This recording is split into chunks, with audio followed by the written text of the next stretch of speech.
నమస్తే welcome to our channel. TTD chairman BR Naidu garu Tirumala తొక్కిసల ఘటనపైన అయితే కీలక వ్యాఖ్యలు చేయడం జరిగింది. మరి దీని వెనకాల కుట్ర కోణం ఉందని చెప్పి ఆయన అనుమానం వ్యక్తం చేస్తున్నారు. అదేవిధంగా ఇటీవల భూమన కరుణాకర్ రెడ్డి చేసినటువంటి వ్యాఖ్యలపైన కూడా ఆయన స్పందిస్తూ ఇటువంటి వ్యాఖ్యలు చేసిన వారిపై అయితే కఠిన చర్యలు తప్పవని ఆయన అంటున్నారు. మొత్తానికి దీనిపైన విశ్లేషించడానికి అయితే మనతో పాటుగా ఉన్నారు senior journalist doctor Bharat Reddy గారు. సార్ నమస్తే. సార్ నమస్తే. సార్, ఇటీవల భూమన కరుణాకర్ రెడ్డి గారు చేసినటువంటి వ్యాఖ్యలు అందరికీ తెలిసిందే. మరి దానిపైన స్పందిస్తూ బిఆర్ నాయుడు గారు ఇటువంటి వ్యాఖ్యలు చేస్తే మాత్రం కఠిన చర్యలు తప్పవని, చట్టపరంగా మేము ముందుకు వెళ్తామని కూడా ఆయన చెప్పడం జరిగింది. అదేవిధంగా తిరుమల తొక్కిసలాట ఘటన ఏదైతే జరిగిందో దాని వెనుక కూడా కుట్ర కోణం ఉందని చెప్పి ఆయన అనుమానం వ్యక్తం చేస్తున్నారు. ఏమంటారు సార్, మీరేమంటారు? తొక్కిసలాటకు సంబంధించి కరుణాకర్ రెడ్డి చేసిన వ్యాఖ్యలకు సంబంధించి ఇప్పుడు టీటీడీ చైర్మన్గా ఉన్న బిఆర్ నాయుడు గారు స్పందించడం జరిగింది. ఇందులో కుట్రకోణం ఉంది అనేది చెప్పడం జరిగింది. అసలు ఈ తిరుమల దేవస్థానానికి ఒక అన్యమతస్తుని చైర్మన్గా పెట్టడమే తప్పు. 2019 నుంచి 24 మధ్యకాలంలో చూసుకున్నట్టయితే దాదాపు అనేక విమర్శలను ఎదుర్కోవడం జరిగింది. టీటీడీలో చాలా లడ్డు వ్యవహారం కానీ, మిగతా వ్యవహారాలు కానీ, అన్యమత ప్రచారం కానీ దీనికి కారణం ఏంటంటే క్రిస్టియన్ మతస్థుడిగా గుర్తింపు పొందిన కరుణాకర్ రెడ్డి దానికి టీటీడీకి చైర్మన్గా ఉండడం జరిగింది. అంటే ముఖ్యంగా ఇలాంటి విషయాల్లో ప్రభుత్వాలు చాలా జాగ్రత్తగా వహించాల్సి ఉంటుంది. ఎందుకంటే మతపరమైన విషయాలకు సంబంధించి వేరే మతస్థుల్ని దానికి చైర్మన్ లాగానో లేకపోతే సభ్యులుగా నియమించినట్టయితే వారికి ఆ సాంప్రదాయం పట్ల వాళ్ళకు భక్తి బాగుండదు, దాని పట్ల విశ్వాసం ఉండదు. కాబట్టి అక్కడ చేసిన పొరపాటు వల్ల చాలా విమర్శలను ఎదుర్కోవడం జరిగింది. దాని మూలంగా ప్రతిష్ట కూడా దిగజారడం జరిగింది. తిరుపతి లడ్డు స్కామ్కి సంబంధించి, కల్తీ లడ్డుకు సంబంధించి, అలాగే అక్కడ ప్రసాదాలకు సంబంధించి చాలా విషయాలు, ఆరోపణలు వైసీపీ ప్రభుత్వం ఎదుర్కోవడం జరిగింది.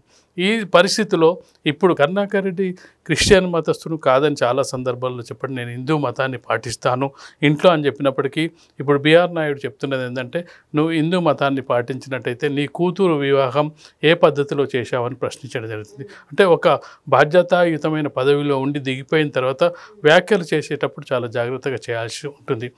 మనకు తిరుపతికి సంబంధించి, గోవులకు సంబంధించిన తొక్కిసలాడకు సంబంధించి అసలు కల్తీ తీసుకోవడం జరిగింది. వాటికి ధాన్యం తీసుకోవడంలోనే, దానికి ఫుడ్ తీసుకోవడంలోనే కల్తీ 1600 కోట్ల స్కామ్కి సంబంధించి జరిగిందని చెప్పేసి ఇప్పుడు ఆరోపణలు వస్తున్న నేపథ్యంలో బిఆర్ నాయుడు గారి స్పందన చూసినట్టయితే గతంలో దాని కుట్రకోణం ఉంది. కుట్రకోణం వల్లనే అవి కొన్ని వృద్ధాప్యంలో చనిపోవడం జరిగింది, కొంత ఫుడ్ పాయిజన్తో చనిపోవడం జరిగింది. వీటన్నిటిపై ఎంక్వైరీ చేయాల్సిన అవసరం ఉంది.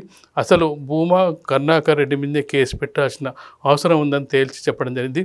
మరొక మాట కూడా చెప్పడం జరిగింది, మీరు రాజకీయ పార్టీలుగా మీరు విమర్శలు చేసుకోండి, కానీ టీటీడీతో రాజకీయాలకు రావడం ఎంతవరకు సమంజసం?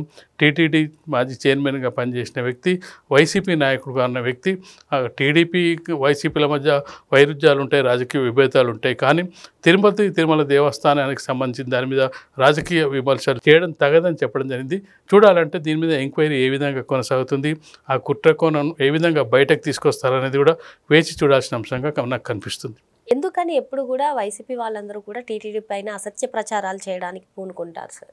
అంటే టీటీడీ పైన అసత్య ప్రచారాలు చేయడానికి ముఖ్యంగా జగన్మోహన్ రెడ్డి మెప్పు పొందడానికి అని చెప్పొచ్చు. ఎందుకంటే ఎవరు చెప్పినా చెప్పకపోయినా, నమ్మినా నమ్మకపోయినా జగన్మోహన్ రెడ్డి క్రిస్టియన్ మతాన్ని పాటిస్తూ ఉంటారు.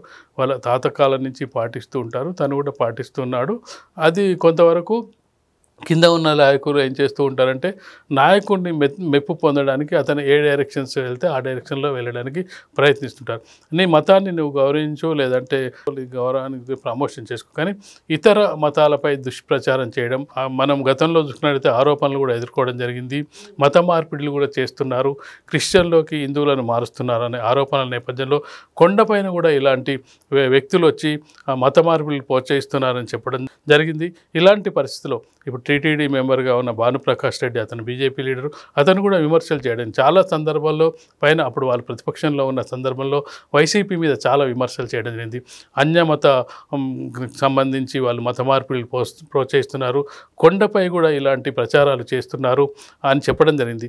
అంటే అదే మనకు ముఖ్యంగా చూసుకున్నట్టయితే ముఖ్యమంత్రి స్థానంలో ఉన్న వ్యక్తి రాజు లాంటి వ్యక్తి కాబట్టి అన్ని మతాలను గౌరవించాలి, దాంతో పాటుగా విమర్శలు రాకుండా చూసుకోవాల్సిన అవసరం ఉంది. అంటే తను క్రిస్టియన్ అయినప్పటికీ హిందువులు లేరంటే హిందువులు ఉన్నప్పటికీ మిగతా మతాలను ఏ విధంగా గౌరవిస్తున్నారో చూడాల్సిన అవసరం ఉంది. ఇప్పుడు చంద్రబాబు నాయుడు గారు హిందూ మతంలో ఉన్నప్పటికీ ముస్లిమ్స్లో పండుగలకు ఏ విధంగా వ్యవహరిస్తున్నారు, అలాగే క్రిస్టియన్స్ వాటికి ఎలా వ్యవహరిస్తున్నారు, వాళ్ళతో ఏ విధంగా సయోధ్యగా ఉంటున్నారు, వాళ్ళను మత మార్పిడి చేయించే వాళ్ళను ముస్లింలను కానీ క్రిస్టియన్లను కానీ హిందువులకు తీసుకొచ్చే ప్రయత్నం చేస్తున్నారా, వీళ్ళే ఎందుకు చేస్తున్నారు అంటే ఇవి వచ్చినప్పుడు ఘర్షణ వాతావరణం నెలకొంటున్న సమయం ఉంటుంది. కాబట్టి ఇలాంటి సందర్భంలో ముఖ్యమంత్రి అంటే ముఖ్యమైన అధికారంలో ఉన్న వ్యక్తులు ఖచ్చితంగా కూడా అందరి పట్ల సమన్యాయంగా వ్యవహరించాల్సి ఉంటుంది.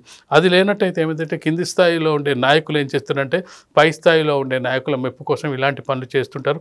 ఆ క్రమంలో ఈ విషయంలో చాలా రాజకీయ విమర్శలను అయితే ఎదుర్కోవడం జరిగింది వైసీపీ అధికారంలో ఉన్న సమయంలో. మరో అంశంతో మళ్ళీ కలుద్దాం. Thank you sir.